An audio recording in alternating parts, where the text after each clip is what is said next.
They tackled big issues like crime and education at the Woodlawn Summit.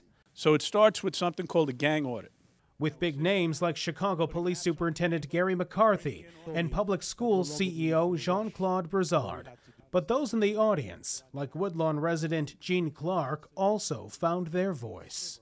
You need your neighbors. It's very important. More than 10 years ago now, Clark moved back to her childhood home at 61st and Rhodes. When I walked back, I was in shock.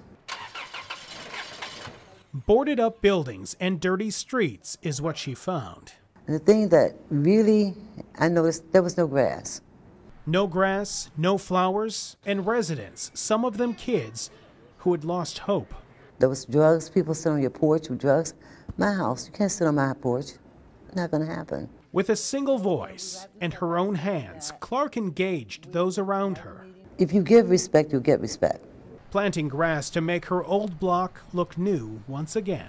It doesn't take a lot, but you have to be sincere and you have to care. People say, you guys act like you own this block, and quite frankly, you do. At the Woodlawn Summit, Clark found others nearby who also like to speak up.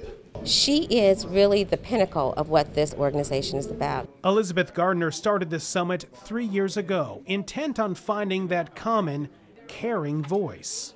We can't stand behind closed curtains and expect for things to get done. It's up to us as residents to take ownership in what our community looks like.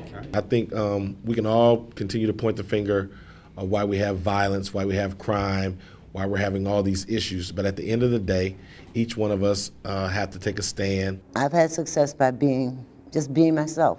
Clark hopes that Woodlawn can prosper once again. A year ago, she started the West Woodlawn Coalition to bring mixed income back onto her block. We still have problems. It's not all together. We're just trying to put it together. But it takes more than say, okay, we're all going to live here. Everybody's got to contribute something. It is change brought to 61st and South Roads by one woman who started by planting grass seed a decade ago, which took root for the better. In Woodlawn, Sean Lewis, WGN News.